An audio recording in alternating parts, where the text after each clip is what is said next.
Hello and welcome to study norms. दोस्तों, इस video में हम देखने वाले हैं important MCQs related to demographic census and vital statistics. दोस्तों, एसएसबी के और एसएससी के सारे ही एग्जामिनेशंस में ये टॉपिक आता है और रीसेंट एग्जामिनेशन जितने भी आपके हुए हैं उसमें तो यहाँ से क्वेश्चन डेफिनेटली दोस्तों आपका आ ही रहा है। बट दोस्तों, यहाँ से जो क्वेश्चंस अब आ रहे हैं ये आपको डिफरेंट जो फैक्ट्स हैं वहाँ से नहीं आ रहे हैं, इम्पॉर्टेंट जो टर्म्स हैं वहाँ से आपको कई सारे इंपॉर्टेंट क्वेश्चंस आ रहे हैं। तो अभी इस टॉपिक को किस तरीके से आपको तैयार करना पड़ेगा, तो जितनी इंपॉर्टेंट टर्मिनोलॉजीज होती हैं वाइटल स्टैटिस्टिक्स और डेमोग्राफिक सेंसस की आपको वो भी पता होना चाहिए और साथ में जो इम्पॉर्टेंट फैक्ट्स हैं आपको इसके बारे में भी पता होना चाहिए। यानी कि कहाँ का सेक्स रेशियो ज़्यादा है, कहाँ का बर्थ रेशियो ज़्यादा है, आपका डेंसिटी ज़्यादा है, कहाँ पे पॉपुलेशन ज़्यादा है, एट्सेट्रा एंड एट्सेट्रा। ये वाला पोर्शन आप लोगों ने अक्सर पढ़ा ही होता, लेकिन ये वाला पोर्शन आपने नहीं पढ़ा होता। तो ये एमसीक्यूज़ इसका सेशन मैं आपको ले रहा हूँ दोस्तों। इसमें टोटल 10 एमसीक्यूज़ होंगे और बहुत इंपॉर्टेंट होने वाले एमसीक्यूज़, ठीक है। और दोस्तों, अगर आप लोगों ने इस वीडियो को देखा और शेयर किया, बाकी लोगों को भी दिया, ठीक है, ज़्यादा टारगेट नहीं बोल रहा, अगर इसके ऊपर 5,000 भी लाइक आ गए, सॉरी व्यूज़ भी आ गए अगर इसमें 5,000, तो मैं एक और पार्ट बना के दोस्तों इसका चढ़ाऊंगा। बहुत ज़्यादा हेल्पफुल होने वाला है। चलिए पहला क्वेश्चन हम देख लेते हैं और उसके बाद की बातें मैं आपको बाद साथ साथ में बताता हूं दोस्तों। चलिए जी, क्वेश्चन नंबर 1 आपके स्क्रीन के ऊपर है। 2 स्टेटमेंट है, बताना कौन सा स्टेटमेंट ठीक है, कौन सा स्टेटमेंट गलत है। और दोस्तों आप लोग क्या करोगे, वीडियो को पॉज करोगे और आपका जो आंसर है उसको कमेंट में दोगे और लास्ट में दोस्तों बिल्कुल ईमानदारी के साथ आप ये भी बताओगे कि 10 में से आपका स्कोर कितना था। चलिए दोस्तों, मैं देखूंगा, ठीक है, और देखूंगा आपके ये क्वेश्चन कितने सही हुए। Question number 1, in the D facto method, देखो 2 तरीके के मैथड इसमें होते हैं सेंसस न्यूमरेशन में। जब सेंसस होता है और पूरा का पूरा डिटेल जो है लोगों का लिया जाता है, 2 मेथड्स होते हैं दोस्तों। एक तो डी फैक्टो मैथड है एंड डी जुरे मैथड है। आई एम श्योर आपको इसके बारे में नहीं पता होगा दोस्तों, आपके लिए नई चीज़ है, इसको समझने की कोशिश करना। डी फैक्टो का मतलब होता है एक्चुअल, और उसको आप बोल सकते हो रियल टाइम जो फिगर होता है, ठीक है जी, रियलिटी, ठीक है जी। चलिए, एंड बोरा ये इसका मतलब ये है, डी फैक्टो मैथड में a person is counted at the place where they are found at the time of enumeration and regardless of their permanent residence. यानी कि जब भी जनगणना होती है, जब भी सेंसस होगा, एक बंदा जिस इलाके में होगा, फॉर एग्जांपल के लिए अगर जम्मू एंड कश्मीर का बंदा दिल्ली में रह रहा है तो इस बंदे की जो कैलकुलेशन है वो दिल्ली में ही की जाएगी, दिल्ली की पॉपुलेशन में ही इस बंदे की कैलकुलेशन जो है वो की जाएगी। स्टेटमेंट बिल्कुल ठीक है दोस्तों। चलिए, in the de jure method people are enumerated based on their normal और यूजुअल प्लेस ऑफ रेसिडेंस, ठीक है जी। चलिए जी, और यूजुअल प्लेस ऑफ रेसिडेंस मतलब एक्चुअल में ये जम्मू का ही था, ठीक है, और दोस्तों इसकी जो जनगणना है वो जम्मू में ही होगी। ये भी स्टेटमेंट ठीक है, दोनों ही स्टेटमेंट ठीक है। बोथ 1 एंड 2 सी हमारा आंसर हो जाएगा दोस्तों। होप आपको ये एक नई चीज़ देखने को मिली है, पता लगी है दोस्तों। मेक श्योर आप वीडियो को लाइक ज़रूर कीजिएगा दोस्तों, दोस्तों के साथ शेयर कीजिएगा। आपके व्यूज़, आपके लाइक्स, आपके कॉमेंट से डिसाइड करेंगे इसका एक और पार्ट आएगा, यूट्यूब के ऊपर नहीं आएगा। अदरवाइज पहले ही मैंने बहुत ज़्यादा कंटेंट जो है रिस्ट्रिक्ट कर दिया, मैं आपको यूट्यूब पे उतना नहीं पढ़ा था बिकॉज आप अभी उतना नहीं देखते हो। चलिए, question number 2, consider the following statement regarding the historical background of the census of India. India में जो डेमोग्राफिक सेंसस है, जो सर्वे है, उसके बैकग्राउंड के ऊपर दोस्तों सवाल है, इसका आपको आंसर करना है दोस्तों। चलिए, स्टेटमेंट पहला, the first systematic non synchronous population census in India initiated हुआ था मेयो के अंडर 1872 में। दोस्तों स्टेटमेंट बिल्कुल ठीक है। नॉन सिंक्रोनस का मतलब होता है दोस्तों कि लगातार ना होना, लगातार ना होना। फॉर एग्जांपल के लिए पता है आपको, हर 10-10 साल में सेंसस होता है, ठीक है। लेट्स सपोज पहला सेंसस मान के चल लेते हैं 2020 में हुआ, ठीक है, पहला 2020 में हुआ, और उसका 10 साल के बाद जो सेंसस था वो होना चाहिए था 2030 में, बट ये 2030 में ना होके ये 2035 में हुआ। तो हम इसको ये नहीं बोल सकते ये सिंक्रोनस डेमोग्राफिक सेंसस था। वैसे ही 1872 में पहला नॉन सिंक्रोनस सेंसस हुआ था। स्टेटमेंट पूरा ठीक है दोस्तों। दूसरा statement, the first continuous synchronous decennial सीनियल का मतलब है हर 10-10 साल में जो सेंसस होता है, एक तो ये, और दूसरा सिंक्रोनस भी है। सिंक्रोनस मतलब इसके बाद रेगुलर होते रहे, और बोला ये 1881 में हुआ पहला सिंक्रोनस और रिपन के अंडर हुआ। जी हाँ बिल्कुल दोस्तों, 1881 में आपका पहला सिंक्रोनस हुआ, 1891 में आपका दूसरा सिंक्रोनस हुआ। इस तरीके से फिर चलता ही गया, चलता ही गया दोस्तों। ठीक है, आप लोगों ने अगर ये सेंसस वाला वीडियो नहीं देखा है, डिस्क्रिप्शन में लिंक लगाया है, जाके देखिएगा, आपको काफ़ी हेल्प हो जाएगी दोस्तों आपके एग्जामिनेशंस के लिए। दोनों ही स्टेटमेंट ठीक है, आंसर हो जाएगा आपका सी, बोथ 1 and 2 आर करेक्ट दोस्तों। चलते हैं आगे। क्वेश्चन नंबर 3, वीडियो को पॉज कीजिए, स्टेटमेंट को पढ़िए, आंसर कीजिए, और लास्ट में आपको आपके मार्क्स बताने हैं। 10 आउट ऑफ 10 कितने मार्क्स दोस्तों आप लोग लेते हैं। चलिए, पहला बोलता है crude birth rate is calculated, यानी कि क्रूड बर्थ जो होता है आपका, यानी जिसे हम CBR बोलते हैं, ये क्या है। बोला ये कैलकुलेट होता है dividing total number of live births, यानी कि जितने भी बर्थ होंगे और जो बच्चे जीवित भी रहेंगे, जिंदा भी रहेंगे, उनकी डेथ नहीं होगी, ठीक है, in a year, by total number of married women in the reproductive age group. ठीक है जी भाई, इसमें कुछ मतलब ये जो स्टेटमेंट है इसने आपस में ये दे के ना इसको थोड़ा सा गलत कर दिया, married women in the reproductive age group. इसका ये स्टेटमेंट थोड़ा सा गलत हो जाएगा, इसका कोई लेना देना नहीं है भाई रिप्रोडक्टिव मैरिड वुमेन है, ठीक है, या नहीं है। सिंपली इसमें ये होता है नंबर ऑफ लिवर्स, ठीक है जी, पर 1000 तो आपको पता ही है, ठीक है।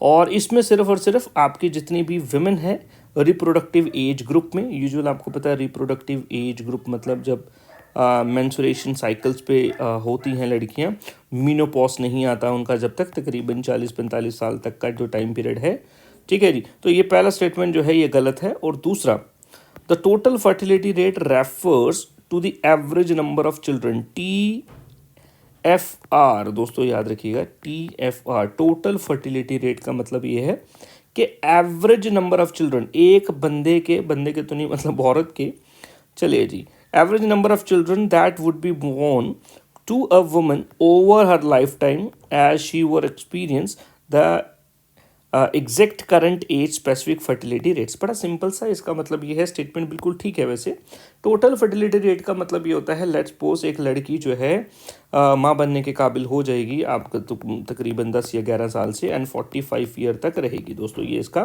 फर्टिलिटी पीरियड रहेगा। इस पूरे के पूरे फर्टिलिटी पीरियड में एवरेज एक औरत कितने बच्चों को जन्म देती है, लेट्स सपोज 2 देती है या 3 देती है, उसी को टोटल फर्टिलिटी रेट बोलते हैं। जैसे कि अभी जम्मू एंड कश्मीर का जो टोटल फर्टिलिटी रेट दोस्तों गिर रहा है, वो 2 से भी नीचे आ गया है दोस्तों, ठीक है। चलिए, तो दूसरा स्टेटमेंट ठीक है, बी हमारा आंसर हो जाएगा। चलिए दोस्तों, थोड़ा सा इन्फॉर्मेशन आपको देना चाहूँगा, अगर आप ये नहीं लेना चाहते तो आप सीधा वीडियो को स्किप कीजिए, और थोड़ा अगर आप समझना चाहते हैं तो प्लीज़ समझिएगा। देखो, आप एसएसबी के किसी भी एग्जामिनेशन की प्रिपरेशन कर रहे हैं तो हमारा कोर्स आपके लिए एक बूंद साबित हो सकता है दोस्तों। बहुत बेस्ट कोर्स हमने डिज़ाइन करके रखे हैं आपके लिए, चाहे वो जेकेपी कांस्टेबल हो, चाहे फीमेल सुपरवाइजर हो, AHT हो, स्टॉक असिस्टेंट हो, JKPSI आने वाला है आपका एग्जामिनेशन, चाहे आपका फाइनेंस अकाउंट असिस्टेंट है, इसका भी एग्जामिनेशन आपको जल्दी ही फ्यूचर में देखने को मिलेगा दोस्तों। सबसे इंपॉर्टेंट चीज़ जो होती है दोस्तों, किसी भी चीज़ को करने के बाद आप उसका टेस्ट प्रॉपर अटेम्प्ट करें विद एक्सप्लेनेशंस। जितने ज़्यादा आप क्वेश्चंस को दोस्तों अटेम्प्ट करेंगे, उतना ही आपकी जो सक्सेस के चांसेस है वो बढ़ते हैं। तो इन कोर्सेज में दोस्तों इसी तरीके से ये स्ट्रक्चर है, इसमें टेस्ट बड़े खूबसूरत आपको मिलते हैं, कंटेंट तो मिलता ही मिलता है। जितने भी नए नए टॉपिक जेके एसएसबी पूछ रहा है अपने एग्जामिनेशंस में, सब ही दोस्तों हमने क्या कर दिए हैं, अपडेट कर दिए हैं दोस्तों। आप स्टडी नॉर्म्स एप्लीकेशन डाउनलोड कीजिए, ये हमारा नंबर है, आप हमें व्हाट्सअप कीजिए या आप हमें कॉल कीजिए, और पूरी की पूरी इन्फॉर्मेशन हम आपको इन एग्जामिनेशंस के रिगार्डिंग दोस्तों देंगे, और कुछ जो भी हमारे से डिस्काउंट भी होगा दोस्तों वो भी हम आपको प्रोवाइड करा देंगे इन नंबर्स पे। एक दोस्तों और बात आपको बताना चाहूँगा, अगर आपके दोस्तों भाई बहन, छोटे भाई बहन 6 to 12th क्लास में पढ़ रहे हैं और आप दोस्तों जम्मू और उसके अराउंड रहते हैं, तो आप हमारी एकेडमिक्स क्लासेस में भी ज्वाइन कर सकते हो दोस्तों। ये ही अगेन सेम हमारा नंबर है, अपोजिट साइंस कॉलेज, जीविल कैनाल रोड में दोस्तों हमारा ऑफिस है या फिर हमारा इंस्टीट्यूशन है, ठीक है। वहाँ पे आप आपके भाई बहन को भेज के एक बेटर एजुकेशन प्रोवाइड कर सकते हैं बेसिक से। चलिए जी, thank you very much for listening.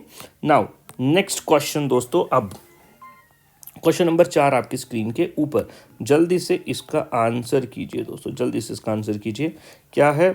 Demographic divide पे दोस्तों ये क्वेश्चन है, डेमोग्राफिक डिवाइड के ऊपर क्वेश्चन है। चलिए जी, पूरा द ईयर 1921 को known as great demographic divide because it was the only census decade where India's population growth rate recorded in negative growth. जी हाँ दोस्तों, डेमोग्राफिक डिवाइड आप ये समझ लेना, इससे पहले जितने भी पॉपुलेशन और उसके बाद जितने भी पॉपुलेशन थे, हर साल तो नहीं, चलो हर 10-10 साल में हम क्या करते हैं दोस्तों, ठीक है, जब हमारा सेंसस होता है तो हमें पता लगता है हमारा पॉपुलेशन जो है वो बड़ा है, चाहे कितना भी बड़ा हो, कम बड़ा हो, ज़्यादा बड़ा हो, लेकिन वो हमेशा पॉजिटिव में जाएगा।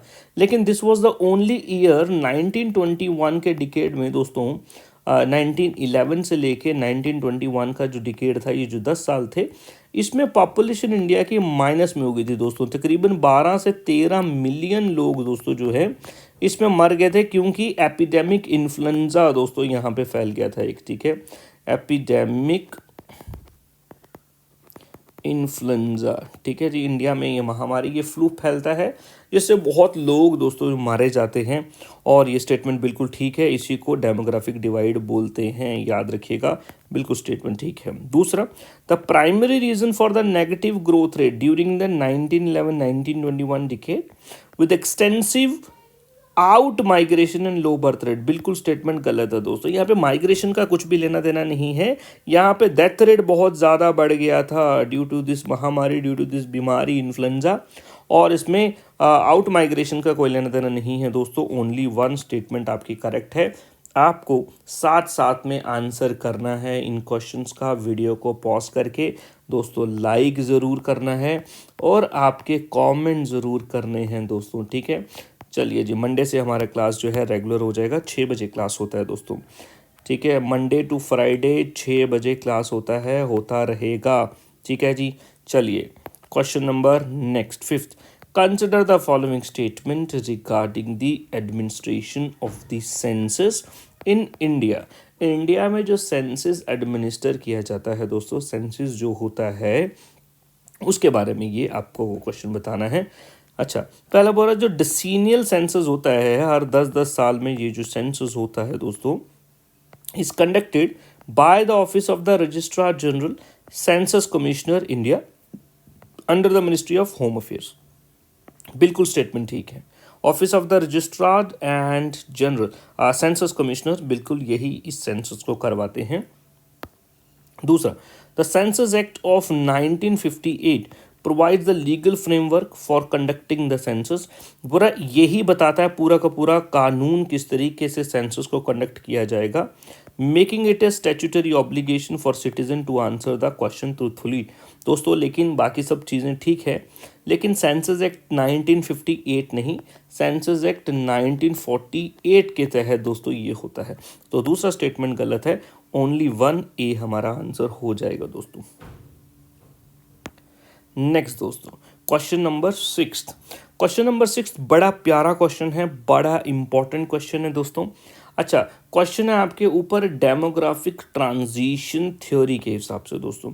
डेमोग्राफिक ट्रांजिशन थ्योरी एक ये थ्योरी है दोस्तों, ये थ्योरी आपको बताती है कि किस तरीके से डेमोग्राफी में ट्रांजिशन आती है, यानी कि जो पॉपुलेशन है, जो पॉपुलेशन का स्ट्रक्चर है, उसमें किस तरीके से चेंजेस आती हैं। सबसे पहले जो पॉपुलेशन होती है वो रूरल होती है, और रूरल से आहिस्ते आहिस्ते आहिस्ते आहिस्ते पॉपुलेशन आपकी अर्बनाइजेशन की तरफ बढ़ती है।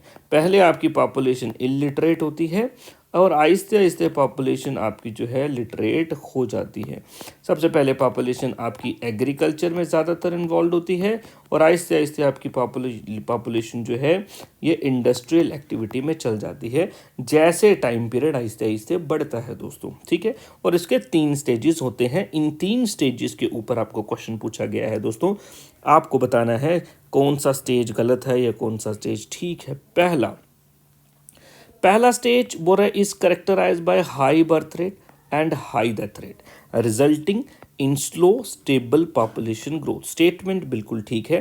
पहला, जब रूरल सोसाइटी होती है तो बर्थ रेट भी हाई होते हैं, डेथ रेट भी हाई होते हैं, क्योंकि रूरल सोसाइटी हैं, बीमारियां ज़्यादा हैं, सैनिटेशन का उतना पता नहीं है, तो पॉपुलेशन जो है आपकी स्टेबल ही रहती है, उसकी ग्रोथ स्लो ही रहती है। बिल्कुल स्टेटमेंट ठीक है। दूसरा, बोला it experience a rapid drop in death rates while birth rate remain high leading to the population explosion. बहुत तेजी से पॉपुलेशन बढ़ता है सेकंड स्टेज में। जी हाँ, ये स्टेटमेंट भी बिल्कुल ठीक है दोस्तों। क्यों? देखो, अब बर्थ रेट जो है ना, बर्थ रेट अभी भी हाई है, वेयर एज डेथ रेट जो है वो आपका कम हो चुका है दोस्तों। डेथ रेट कम क्यों हो चुका है? क्योंकि दोस्तों जैसे जैसे सोसाइटी आगे बढ़ेगी, हेल्थ केयर जो है, हेल्थ इंफ्रास्ट्रक्चर बेटर हो जाएगा दोस्तों, एजुकेशन लेवल बढ़ जाएंगे, लेकिन बर्थ रेट अभी भी हाई रहेगा। आप पूछोगे सर बर्थ रेट क्यों हाई रहेगा? क्योंकि बर्थ रेट एक कल्चरल फैक्टर है दोस्तों, क्योंकि ये हमारे कल्चर से जुड़ा हुआ है। यूजुअल आपने इंडिया में जैसे सुना होगा जी, 2 बच्चे तो होने ही चाहिए बोल देते हैं, या फिर बोलते हैं बच्चे 2 ही अच्छे होते हैं, है ना, 2 बच्चे तो होने ही चाहिए। ये हमारे कल्चर का पार्ट है। यूजुअल आज भी आपको पता है कि लोग जो हैं इतनी इजीली एक्सेप्टेबल नहीं हैं इस चीज़ को लेके कि बच्चा एक भी हो तो ठीक है, बट है ना, तो 2 बच्चे आपको पता नॉर्मल होते ही हैं। तो ये कल्चर का पार्ट है, एक दिमाग में बैठी हुई सोच है ये, इसको बदलने में थोड़ा टाइम लगता है दोस्तों। तो दूसरा जो है आपका जो स्टेज होगा, इसमें डेथ रेट कम होने की वजह से और बर्थ रेट हाई होने की वजह से पॉपुलेशन आपका तेजी से बढ़ता है। स्टेटमेंट बिल्कुल ठीक है। एंड तीसरा स्टेटमेंट जो है, birth rate fall significantly along with low death rate. Bora birth rate जो है, बर्थ रेट भी कम हो जाएगा, डेथ रेट भी आपका पहले भी कम था, अभी कम है, और इससे पॉपुलेशन आपकी डिक्लाइन होना स्टार्ट होगी। तो ग्रोथ रेट कैसा रहेगा? डिक्लाइनिंग रहेगा, यानी कि पॉपुलेशन तो बढ़ेगी लेकिन इसका रेट ऑफ ग्रोथ जो है वो कम हो जाएगा। यानी कि पहले जहाँ पॉपुलेशन आपकी 3% से बढ़ रही थी, अब पॉपुलेशन 2% से बढ़ेगी या फिर 1% से बढ़ेगी, लेकिन पॉपुलेशन तो बढ़ेगा लेकिन डिक्लाइनिंग रेट पे। तीनों ही स्टेजेस बिल्कुल ठीक हैं और आपको ये सारा का सारा समझ भी आ गया होगा दोस्तों, डेमोग्राफिक ट्रांजिशन क्या होता है। ठीक है जी, चलिए, डेमोग्राफिक ट्रांजिशन थ्योरी आपको समझ आ गई, बहुत बढ़िया। कमेंट्स आपके दोस्तों मुझे चाहिए, आपका फीडबैक ज़रूर दीजिएगा, सेशन कैसा लगता है। ठीक है, चलिए भाई लोग, next question number 7, consider the following statements regarding the definition of literate as per the census of India. India में जो लिटरेसी है, या इंडिया में जो लिटरेट वर्ड है, जो टर्म है, इसकी डेफिनेशन आपको बतानी है। ठीक है, पहला, अ पर्सन एज 7 और above who can both read and write with understanding in any language is treated as literate. बिल्कुल स्टेटमेंट ठीक है। कोई भी बंदा 7 साल या उससे ऊपर की एज का, जो बंदा आराम से पढ़ सकता है, जो बंदा लिख भी सकता है किसी भी लैंग्वेज में अंडरस्टैंडिंग के साथ, ठीक है, इसी को हम क्या बोलते हैं? लिटरेट बोलते हैं। जी हाँ। दूसरा, a person who can only read but can not right is classified semi literate. दोस्तों ऐसा कुछ भी वर्ड नहीं होता है सेमी लिटरेट जैसा, कोई नहीं। अगर एक बंदा दोनों में से एक काम कर सकता है, या तो वो पढ़ सकता है या तो वो लिख सकता है, तो भी वो इलिटरेट कैटेगरी में ही आएगा। किस में आएगा? इलिटरेट कैटेगरी में आएगा, ना कि लिटरेट की कैटेगरी में आएगा दोस्तों, याद रखिएगा। Question number 7। Question number 8, consider the following statement regarding the population densities. दोस्तों आप सभी को पता है पॉपुलेशन डेंसिटी क्या होता है, ठीक है, लेकिन यहाँ पे आज आपको एक नया वर्ड मिलेगा दोस्तों, ध्यान से समझिएगा।